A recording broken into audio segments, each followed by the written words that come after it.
जोहार साथियों, विद्या विहार में आप सबका फिर से स्वागत है। साथियों, हमारे विद्या विहार की टीम रोजाना आप सबके लिए झारखंड से संबंधित करंट अफेयर्स को लेकर आती है, जो कि जेपीएससी तथा जेएसएससी के आगामी सभी परीक्षाओं के दृष्टिकोण से काफ़ी महत्वपूर्ण है।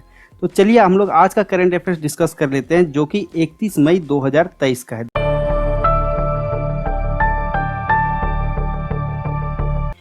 राज्यपाल सीपी राधाकृष्णन रजरप्पा रामगढ़ में आयोजित देवनाथ दामोदर महोत्सव में हुए शामिल। उन्होंने कहा, दामोदर नदी झारखंड की जीवन रेखा है, इसलिए इसकी रक्षा जरूरी है। तो देखिए दोस्तों, यहाँ से सवाल ये बन सकता है कि जो ये देवनाथ दामोदर महोत्सव है, ये महोत्सव कहाँ पे मनाया गया था? तो रजरप्पा रामगढ़ में। ठीक है, यहाँ पे जो हमारे राज्यपाल हैं सीपी राधाकृष्णन, ये शामिल हुए थे। तो यहाँ पे देखिए पॉइंट वाइज इसको डिस्कस कर लेते हैं। राज्यपाल ने रजरप्पा में पर्यावरण के क्षेत्र में कार्य करने वाली संस्था युगांतर भारती द्वारा आयोजित देवनाथ दामोदर महोत्सव कार्यक्रम को संबोधित किया। तो यहाँ पे अगर सवाल ये पूछेगा कि रजरप्पा में जो आयोजित देवनाथ दामोदर महोत्सव उसको संबोधित किन्होंने किया है, तो राज्यपाल सीपी राधाकृष्णन ने। यहाँ पे एक संस्था का नाम भी है दोस्तों, युगांतर भारती, इन्हीं के द्वारा ये महोत्सव आयोजित किया गया था। देवनाथ दामोदर महोत्सव हमारी सांस्कृतिक विरासत का उत्सव है और पर्यावरण संरक्षण के प्रति जागरूकता बढ़ाने का एक अवसर भी है। इसी दौरान राज्यपाल ने मां छिन्नमस्तिका मंदिर में पूजा अर्चना कर राज्यवासियों के लिए खुशहाली की कामना की है। अब देखिए यहाँ पे एक और सवाल बनेगा दोस्तों कि देखिए, एक तो आप हम लोग समझ गए कि देवनाथ दामोदर महोत्सव कहाँ मनाया गया था? रजरप्पा, जो कि रामगढ़ जिला में है। ठीक है, इसको संबोधित किन्होंने किया था? राज्यपाल सीपी राधाकृष्णन। ये महोत्सव किसके द्वारा आयोजित किया गया था? एक संस्था है जिसका नाम है युगांतर भारती।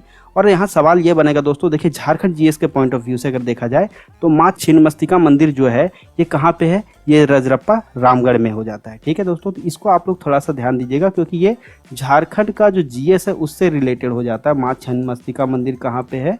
रजरप्पा में। देवघर स्थित बाबा वैद्यनाथ धाम में शीघ्र दर्शनम कूपन की जो शुल्क थी उसको बढ़ा दी गई थी, जो कि मुख्यमंत्री हेमंत सोरेन के हस्तक्षेप के बाद रुक गई है। तो यहाँ सवाल देखिए मैंने इसलिए आपको डाला है दोस्तों, यहाँ जो सवाल बनेगा कि बाबा वैद्यनाथ धाम कहाँ पे है? देवघर में। तो अभी कुछ दिन पहले हम लोग डिस्कस किए थे कि 24 मई को जो हमारी राष्ट्रपति द्रौपदी मुर्मू है वो सबसे पहले देवघर गई थी और बाबा वैद्यनाथ धाम मंदिर में उन्होंने सबसे पहले पूजा की थी। तो वहाँ से भी मैंने बोला था कि ये इंपॉर्टेंट क्वेश्चन बन सकता है, क्योंकि झारखंड से रिलेटेड यानी झारखंड के मंदिर जो टॉपिक है वहाँ से सवाल बन जाता है कि बाबा वैद्यनाथ धाम कहाँ पे है? देवघर में। इसके पहले हम लोग देखें माँ छिन्नमस्तिका मंदिर ये कहाँ है? रजरप्पा रामगढ़ जिले में। मुख्यमंत्री हेमंत सोरेन की अध्यक्षता में राजधानी रांची स्थित प्रोजेक्ट भवन में हुई राज्य मंत्री परिषद की बैठक, कई प्रस्तावों पर लगी मुहर। ठीक है, तो ये जो आज की बैठक हुई थी कहाँ हुई थी? प्रोजेक्ट भवन। प्रोजेक्ट भवन कहाँ है दोस्तों? रांची में। मुख्यमंत्री हेमंत सोरेन 1 जून को जोहार पोर्टल पर परियोजनाओं की प्रगति की समीक्षा करेंगे। तो यहाँ पे देखिए पोर्टल का नाम दिया जा रहा है दोस्तों, जोहार पोर्टल। ठीक है, जोहार पोर्टल की समीक्षा कब करेंगे हेमंत सोरेन? 1 जून को। 1 जून को यानी कल। तो देखिए यहाँ पे क्या क्या होने वाला है, इसे लेकर राज्य के मुख्य सचिव सुखदेव सिंह ने सभी विभागों के अपर मुख्य सचिव, प्रधान सचिव, सचिव और विभाग का जो अध्यक्ष थे उनको पत्र लिखा है। प्रोजेक्ट भवन में होने वाली इस समीक्षा में मुख्यमंत्री मुख्य रूप से पथ निर्माण विभाग, भवन निर्माण, पेयजल, ग्रामीण कार्य, ग्रामीण विकास सहित अन्य विभागों की महत्वपूर्ण परियोजनाओं की गति की जानकारी प्राप्त करेंगे। ठीक है, तो देखिए दोस्तों यहाँ पे सवाल ये बन सकता है कि हमारे जो झारखंड के मुख्यमंत्री हेमंत सोरेन जो ये कौन सा पोर्टल लॉन्च करने वाले हैं? जोहार पोर्टल। इसमें सारे डिटेल्स लिखे होंगे किसके रिलेटेड, कि जो पथ निर्माण विभाग में क्या काम चल रहा है, भवन निर्माण में क्या काम चल रहा है, पेयजल वाले डिपार्टमेंट में क्या काम चल रहा है, ग्रामीण कार्य क्या हो रहा है, ग्रामीण विकास क्या हो रहा है, और भी जितने विभाग हैं सबका जो भी लेखा जोखा है सब इसमें मेंशन रहेगा। ये कब लॉन्च होगा दोस्तों? 1 जून को। 1 जून यहाँ आप देख रहे होंगे, 1 जून को। सवाल यहाँ पे एक और बन सकता है, यहाँ पे देखिए मैं मार्क कर दे रहा हूँ कि हमारे जो झारखंड है, झारखंड राज्य के जो मुख्य सचिव हैं इनका नाम क्या है? सुखदेव सिंह। इसलिए इस चीज़ को मैंने यहाँ पे करंट अफेयर्स में मेंशन किया है। तो ये एक इंपॉर्टेंट क्वेश्चन बन जाएगा, क्योंकि यहाँ पे बैठक होगी और सभी चीज़ की समीक्षा की जाएगी। मौसम विभाग ने पूर्वी सिंहभूम, गुमला, खूंटी, रांची, सरायकेला खरसावां और पश्चिमी सिंहभूम में बारिश के साथ साथ वज्रपात को लेकर येलो अलर्ट जारी किया। दोस्तों कौन सा अलर्ट जारी किया? यहाँ आप देख रहे होंगे येलो अलर्ट। ठीक है, अब ये येलो अलर्ट क्या होता है, ग्रीन अलर्ट क्या होता है, रेड अलर्ट क्या होता है, ऑरेंज अलर्ट क्या होता है, ये सब हम लोग एक बार डिस्कस कर लेते हैं। देखिए सबसे पहले हमारा क्या आता है दोस्तों? Green alert. ग्रीन अलर्ट क्या होता है? This represents no warning, and means no action is required, मतलब इसमें किसी तरह की खतरे की कोई संभावना नहीं है और इसकी कोई तरह का एक्शन लेने की कोई ज़रूरत नहीं है। अगर येलो अलर्ट की बात की जा रही है दोस्तों, जो अभी जारी हुआ है, तो हम लोग येलो अलर्ट को ज़्यादा फोकस करेंगे। This means watch and calls for administrators to be updated, ठीक है। यहाँ पे आप थोड़ा सा विशेष ध्यान ये रखना पड़ता है कि जो मौसम जिस हिसाब से करवट ले रही है उसको हम लोग वॉच करेंगे, मतलब उसको हम लोग ऑब्जर्व करेंगे और उसी हिसाब से हम लोग एक्शन लेंगे। Yellow alert also signifies that the weather could change for the worse and hence people should be vigilant. Vigilant मतलब लोगों को चौकस होना पड़ेगा, थोड़ा सावधान होना पड़ेगा। जिस हिसाब से वेदर चेंज हो रहा है उस हिसाब से लोगों को थोड़ा सा चौकस होना पड़ेगा ताकि अपना हेल्थ पे वो ध्यान रख सके और मौसम का जो मार है उससे बच सके। ऑरेंज अलर्ट की बात करते हैं दोस्तों, तो this represents alert and calls for administrators to be prepared, मतलब पहले से यहाँ सावधानी बरतने की जरूरत है किसमें, ऑरेंज अलर्ट में। और रेड अलर्ट के बारे में सब जानते होंगे दोस्तों, इस खतरे की घंटी होती है, इट इज़ अ वार्निंग, ठीक है, it is a warning and it is a call to take action. और रेड अलर्ट में आपको एक्शन लेना ही पड़ेगा, ये बहुत मतलब क्या हो जाता है, ये डेंजर हो जाता है रेड अलर्ट। तो अभी हम लोग कौन सा अलर्ट में है, कौन सा अलर्ट हम लोग को दिया गया है, येलो अलर्ट। मतलब यहाँ पे लोग मतलब डेंजर जोन से बाहर है, लेकिन अगर सतर्कता नहीं मेंटेन करेंगे तो फिर डेंजर जोन में आ सकते हैं। साहिबगंज में झारखंड शिक्षा परियोजना की ओर से मैट्रिक और इंटर साइंस के मेधावी छात्र छात्राओं को सम्मानित किया गया। तो कहाँ पे किया गया, साहिबगंज जिले में। किनके द्वारा, झारखंड शिक्षा परियोजना के द्वारा। लोहरदगा के चूल्हा पानी में गंगा दशहरा पर कार्यक्रम का आयोजन किया गया, जिसमें विभिन्न संस्थाओं के लोग शामिल हुए। तो देखिए दोस्तों, यहाँ पे नाम आ रहा है लोहरदगा जिले का। लोहरदगा जिले में एक जगह का नाम बताया जा रहा है चूल्हा पानी। चूल्हा पानी में क्या हो रहा है, गंगा दशहरा पर कार्यक्रम का आयोजन किया जा रहा है। और चूल्हा पानी एक चीज़ के लिए और फेमस है, हम लोग झारखंड जीएस में जो झारखंड की नदियाँ पढ़ते हैं उसमें हम लोग देखते होंगे कि दामोदर नदी का जो उद्गम स्थल है, दामोदर नदी का जो उद्गम स्थल है वो कौन है, वहाँ कौन सी जगह है, वो चूल्हा पानी। तो झारखंड का जीएस के पॉइंट ऑफ व्यू से भी ये इंपॉर्टेंट बन जाएगा। कौन सा जिला दोस्तों, लोहरदगा जिला। जामताड़ा जिला विधिक सेवा प्राधिकार की ओर से जिले भर में मन का मिलन पखवाड़ा का आयोजन किया जा रहा है। अब बार बार आप देखते होंगे दोस्तों, मन का मिलन का पखवाड़ा, ये मन का मिलन क्या होता है, इसका देखिए जो महत्व होता है मैं यहाँ पे मेंशन कर दिया हूँ। मन के मिलन पखवाड़े का मुख्य उद्देश्य मध्यस्थता के प्रति समान जनमानस को जागरूक करना है, मतलब बात विचार करके आपस में जो मतभेद है उसको सॉल्व करना है। तो अभी पूरे झारखंड के लिए लागू किया गया, हर जिले में मनाया जा, मतलब इस चीज़ को लागू किया गया, हर चीज़ में इस चीज़ को देखा जा रहा है। तो यहाँ पे जामताड़ा जिले की बात की गई है न्यूज़ में, तो मैंने यहाँ पे मेंशन कर दिया है मन का मिलन पखवाड़ा। मुख्यमंत्री हेमंत सोरेन से कॉन्फेडरेशन ऑफ इंडियन इंडस्ट्री यानी CII, यहाँ पे देखते हो कि मैंने इंग्लिश में भी लिख दिया हूँ, confederation of Indian industry CII के ईस्टर्न रीजन मतलब पूर्वी रीजन के डिप्टी वाइस चेयरमैन जिनका नाम है SK बेहरा ने शिष्टाचार मुलाकात की। इस दौरान राज्य में उद्योगों के विकास और निवेश पर चर्चा हुई। तो देखिए दोस्तों, यहाँ पे सवाल ये बनेगा कि CII के जो ईस्टर्न रीजन के डिप्टी वाइस चेयरमैन कौन है, SK बेहरा। ये क्यों पूछा जाएगा, क्योंकि ये न्यूज़ में आए हैं, ठीक है। न्यूज़ में जो चीज़ आता है उस चीज़ के बारे में पूछा जाता है, SK बेहरा, ठीक है। ये CII के ईस्टर्न रीजन के डिप्टी वाइस चेयरमैन है। तो यहाँ पे देखिए इसका फुल फॉर्म भी अगर पूछा जाएगा CII का, तो मैंने यहाँ पे मेंशन कर दिया है, ये सवाल यहाँ बन सकता है।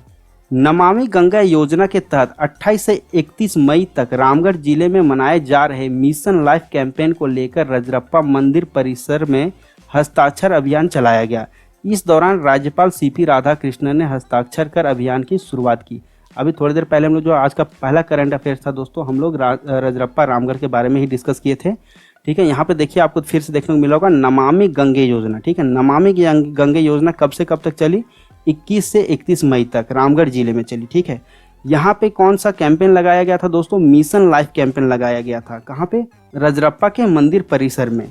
यहाँ पे हस्ताक्षर अभियान भी चलाया गया और सबसे पहले हमारे जो राज्यपाल CP राधाकृष्णन ने ये हस्ताक्षर का अभियान की शुरुआत की थी। तो ये भी इम्पॉर्टेंट हो जाता है दोस्तों, नमामि गंगे वाला जो वर्ड आ रहा है इसके लिए ये भी इम्पॉर्टेंट हो जाता है। कौन से जिले में हुआ था, रामगढ़ जिले में हुआ था, ठीक है। प्रतिवर्ष 31 मई को विश्व तंबाकू निषेध दिवस यानी वर्ल्ड नो टोबैको डे मनाया जाता है।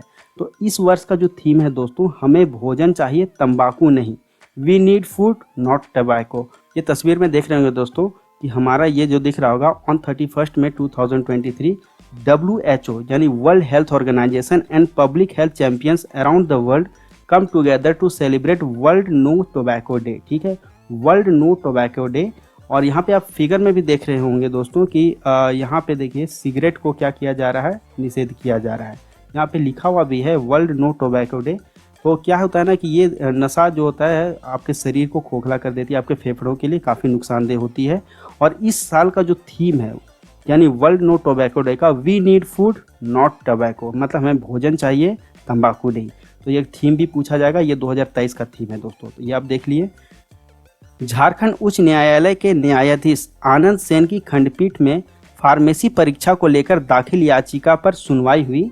इस दौरान अदालत ने 29 मई से शुरू हुई परीक्षा पर रोक लगाने से इनकार कर दिया। इस मामले की अगली सुनवाई 12 जून को होगी। तभी आप जान रहे होंगे दोस्तों, जो भी फार्मेसी कर रहे हैं, जो भी स्टूडेंट, आप देख रहे होंगे कि सेकेंड ईयर का एग्जाम स्टार्ट हो गया है 29 मई से। फर्स्ट ईयर का जो एग्जाम स्टार्ट होना है वो 5 जून से स्टार्ट होगा। तो इस पे एक याचिका दर्ज की गई थी कि एग्जाम पे रोक लगा दिया जाए, जो कि खारिज कर दी गई है। मतलब एग्जाम हो रहा है दोस्तों, 29 मई से एग्जाम शुरू हो गया है और इसका अगला सुनवाई कब होगा, 12 जून को होगा। झारखंड लोक सेवा आयोग जेपीएससी ने एपीपी नियुक्ति परिमाण के आधार पर कट ऑफ मार्क्स जारी कर दिया है। तो जो भी कैंडिडेट अपना कट ऑफ देखना चाह रहे होंगे वो अपना roll number, date of birth और मोबाइल नंबर डाल के अपना मार्क्स देख सकते हैं। और यहाँ पे देखिए 143 पदों के लिए जो पोस्ट निकाला गया था उसमें मात्र 113 ही अभ्यर्थी क्या हुए, सफल हुए। केंद्र में एनडीए सरकार के 9 वर्ष पूरा होने के मौके पर भाजपा के राष्ट्रीय उपाध्यक्ष और झारखंड के पूर्व मुख्यमंत्री रघुवर दास ने जमशेदपुर के सिद्धगोड़ा स्थित सूर्य मंदिर परिसर में पौधारोपण किया। अब यहाँ पे इम्पोर्टेंट क्या बनेगा दोस्तों, सो देखिए यहाँ पे एक जगह का नाम मेंशन किया गया है जमशेदपुर। जमशेदपुर पूर्वी सिंहभूम में है और वहाँ पे एक मंदिर है सूर्य मंदिर, ठीक है। जमशेदपुर के किस जगह पे, सिद्धगोड़ा पे, ठीक है। तो ये झारखंड के जो करंट अफेयर्स में मैंने इसलिए मेंशन किया है, ये झारखंड जीएस से क्या है मैच कर रहा है। तो देखिए यहाँ मंदिर की बात की जा रही है। आज का करंट अफेयर्स में हमारा ये तीसरा मंदिर है, ठीक है। ये हमारा तीसरा मंदिर है। सूर्य मंदिर की अगर बात की जाए तो ये सिद्धगोड़ा में होगा, कहाँ पे, जमशेदपुर में। प्रधानमंत्री नरेंद्र मोदी अपनी सरकार के 9 वर्ष पूरा करने के अवसर पर अजमेर से भारतीय जनता पार्टी के 1 महीने चलने वाले जनसंपर्क अभियान का शुभारंभ किया। तो कहाँ से किया, अजमेर राजस्थान से, ठीक है। 1 महीना तक का चलेगा जनसंपर्क अभियान चलेगा। टाटा स्टील एडवेंचर फाउंडेशन में शीर्ष पर्वतारोही और प्रशिक्षक 39 वर्षीय अस्मिता दौरजी ने 23 मई के शुरुआती घंटों में माउंट एवरेस्ट पर सफलतापूर्वक चढ़ाई पूरी कर ली। अस्मिता के साथ उनके शेरपा गाइड लखफा लुरु भी थे, जो नेपाल के शेरपा गाइड हैं। तो आप तस्वीर में देख रहे होंगे दोस्तों अस्मिता दौरजी को। अस्मिता दौरजी अभी हाल फिलहाल में माउंट एवरेस्ट पे चढ़ाई की थी। आप देख रहे होंगे माउंटेनियर अस्मिता दौरजी। 39 वर्ष की उम्र में अस्मिता दौरजी ने माउंट एवरेस्ट पर तिरंगा लहरा दिया है। तो ये कहाँ की रहने वाली, जमशेदपुर के। देखिए टाटा स्टील एडवेंचर फाउंडेशन, ठीक है। ये याद रखिएगा कहाँ से रिलेट करती है, टाटा स्टील एडवेंचर फाउंडेशन, ठीक है। ये मात्र 39 वर्ष की है। इनका नाम क्या है, अस्मिता दौरजी। ये भी क्या की थी, घंटों में माउंट एवरेस्ट पर सफलतापूर्वक चढ़ाई पूरी कर ली थी, इसलिए ये न्यूज़ में आ गई हैं और इसलिए इनको मैंने करंट अफेयर्स में मेंशन किया है। चौथी राष्ट्रीय रैंकिंग रोड स्पीड स्केटिंग प्रतियोगिता जो 1 से 5 जून तक होने वाली है रांची राजधानी में। और ये कहाँ पे होगी दोस्तों, जो खेलगांव स्थित हरिवंश टाना भगत इंडोर स्टेडियम है वहाँ पे होगी। इसमें देश भर के हजारों खिलाड़ियों ने भाग लिए हैं। और देखिए यहाँ पे सवाल ये बनेगा दोस्तों कि ये जो हमारा स्टेडियम है, देखिए खेल से रिलेटेड क्या होता है, सारे स्टेडियम का नाम याद रखना पड़ेगा, कौन स्टेडियम कहाँ पे है, किस शहर में है। तो यहाँ पे स्टेडियम का नाम दिया गया है हरिवंश टाना भगत इंडोर स्टेडियम। ये कहाँ पे है, रांची में तो है। रांची में किस जगह पे दोस्तों, खेलगांव में है, ठीक है। यहाँ पे अभी क्या आयोजित होने वाली है, चौथी राष्ट्रीय रैंकिंग रोड स्पीड स्केटिंग आयोजित होने वाली है, जो 1 से 5 जून तक चलेगी। इसमें देश भर के 1000 से अधिक खिलाड़ी क्या हो रहे हैं, शामिल हो रहे हैं। जमशेदपुर के JRD टाटा स्पोर्ट्स कॉम्प्लेक्स में महिलाओं के लिए जुम्बा कोर्स चलाया जा रहा है, जिसमें 63 महिलाएं भाग ले रही हैं। लखनऊ के गुरु Govind Singh sports college stadium में चल रहे खेलो इंडिया विश्वविद्यालय गेम्स की एथलेटिक्स प्रतियोगिता में झारखंड के खिलाड़ियों ने स्वर्ण पदक जीता है। अब देख रहे होंगे दोस्तों, मैंने पॉइंट वाइज यहाँ पे मेंशन किया है कि विनोबा भावे विश्वविद्यालय की टीम ने 4 गुना 100 मीटर रिले में यह पदक अपने नाम किया है। इस टीम में शुभम कुमार, आकाश कुमार, राहुल यादव और जी राजू नायडू शामिल हैं। वहीं दूसरी ओर 18 वर्ष आयु वर्ग की पुरुष जेवलिन थ्रो प्रतियोगिता में रांची विश्वविद्यालय के विजय लकड़ा ने तीसरा स्थान हासिल किया है दोस्तों। तो ये स्पोर्ट्स से रिलेटेड सवाल हो जाता है, तो मैंने बार बार बोलता हूँ स्पोर्ट्स से रिलेटेड सवाल आते हैं तो अब मैं जितना भी करंट अफेयर्स में स्पोर्ट्स से रिलेटेड सवाल लेकर आता हूँ उसको आप मार्क कर लीजिएगा और कहीं लिख लीजिएगा, ताकि आपका जो करंट अफेयर्स झारखंड के एग्जाम में पूछे जाए वो आप सही से बना पाइएगा। जो हमारा अगला करंट अफेयर्स है दोस्तों, ये भी स्पोर्ट्स से रिलेटेड है। 6 से 12 जून तक दिल्ली में होने वाली नेशनल स्कूल गेम्स की ताइक्वांडो प्रतियोगिता में हजारीबाग के 5 विद्यार्थी शामिल होंगे। यह आयोजन दिल्ली के छत्रसाल स्टेडियम में होगा। तो देखिए यहाँ पे हजारीबाग के 5 खिलाड़ी कौन कौन शामिल होंगे, इसमें 3 लड़की हैं और 2 लड़के हैं, मतलब 3 महिला वर्ग में है कौन कौन, वनीता परासर, सौम्या आइकट और नरगिस जहां, और पुरुष वर्ग में जो है वो है आलोक रंजन और बंटी कुमार, इनका चयन हुआ है। वहीं शूटिंग की क्षेत्र में देखा जाए तो शिखा राणा का चयन हुआ है। दोस्तों एक चीज़ और दोस्तों हम लोग डिस्कस कर लेते हैं। यहाँ पे देखिए जो सवाल बनेगा, लखनऊ के गुरु Govind Singh sports college stadium, ठीक है।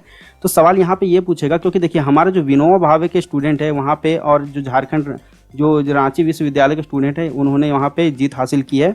तो यहाँ ये पूछा जा सकता है कि गुरु Govind Singh sports college stadium कहाँ पे है, क्योंकि देखिए झारखंड से रिलेटेड करंट अफेयर्स हो जाता है यहाँ पे, भले ये उत्तर प्रदेश में हुआ हो। तो इसका आप ध्यान रखिएगा कि ये हो जाएगा लखनऊ। ऑप्शन में हम लोग देखेंगे कि झारखंड के भी शहर का नाम दिया रहेगा, तो कन्फ्यूजन ये होता है कि हम लोग झारखंड का शहर सेलेक्ट करते हैं, लेकिन यहाँ पे किसको करेंगे, हम लोग लखनऊ को सेलेक्ट करेंगे।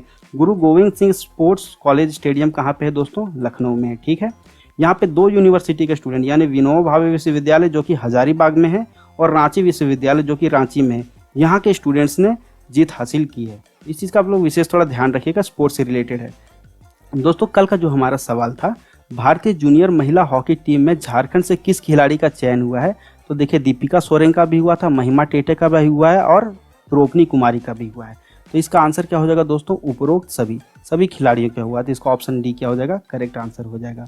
आज का जो सवाल है दोस्तों हमारा, वो देख रहे होंगे, किस जिले में अमृत सरोवर योजना के तहत 75 तालाबों का जीर्णोद्धार किया जा रहा है। आपके ऑप्शन है लोहरदगा, सिमडेगा, गुमला और लातेहार। इसका सही जवाब आप लोग कमेंट बॉक्स में जरूर दें। मिलते हैं दोस्तों कल के करंट अफेयर्स में, तब तक के लिए जय हिंद, जय भारत, जोहार झारखंड।